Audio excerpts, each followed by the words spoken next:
अस्सलामुअलैकुम। अजोके कलम पंजाबी मुशायरा के मेज़बान अली असद भाई ते अंजुम सलीमी साहब का बहुत बहुत शुक्रिया कि उन्होंने दोस्तों को इकट्ठिया करने का प्रबंध किया। चंद शेर। हाड़ा मुख दी जर्दी दा, हाड़ा मुख दी जर्दी दा, सज्जन नहीं सी मर्जी दा।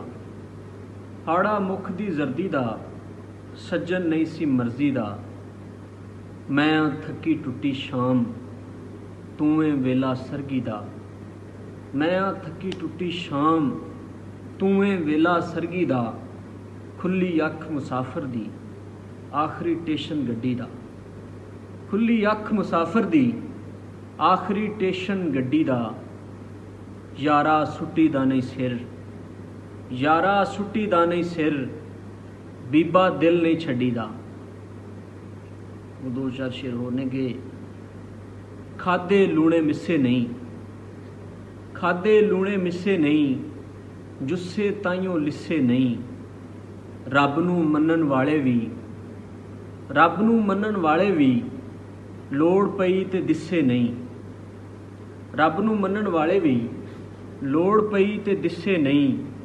जिन्ना मैनू वंडियाई, जिन्ना मैनू वंडियाई, ओने मेरे हिस्से नहीं। तेरी गल अथेंटिक है, तेरी गल अथेंटिक है, साडे भी ते किस्से नहीं।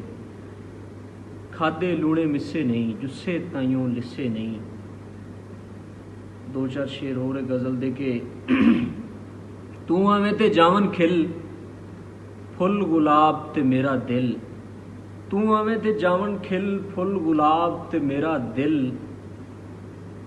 हुण असी नहीं तेरे रहे, हुण असी नहीं तेरे रहे, हुण ना किधरे जावी मिल। यार रकीबा दस्सां फिर मैं, यार रकीबा दस्सां फिर मैं, ओदे किथे किथे दिल। शुक्रिया।